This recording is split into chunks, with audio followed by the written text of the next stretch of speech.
উচ্চ মাধ্যমিক পর্যায়ের সব শিক্ষা প্রতিষ্ঠান বন্ধ।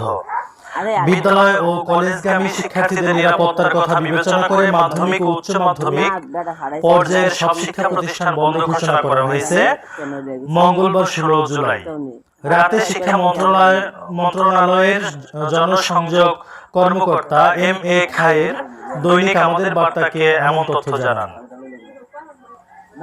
তিনি বলেন, বিদ্যালয় ও কলেজগামী শিক্ষার্থীদের নিরাপত্তার বিষয়টি বিবেচনায় নিয়ে শিক্ষা মন্ত্রণালয়ের আওতাধীন মাধ্যমিক ও উচ্চ মাধ্যমিক পর্যায়ের সব শিক্ষা প্রতিষ্ঠান এবং পলিটেকনিক ইনস্টিটিউটগুলোর শ্রেণী কার্যক্রম পরবর্তী নির্দেশ না দেওয়া পর্যন্ত বন্ধ থাকবে। তবে রাত 9টায় এ প্রতিবেদন লেখা অবধি প্রাথমিক বিদ্যালয়ে বন্ধের কোনো সিদ্ধান্ত জানা যায়নি। প্রাথমিক ও গণশিক্ষা মন্ত্রণালয়ের জনসংযোগ বিভাগ থেকে কোনো তথ্য জানানো হয়নি।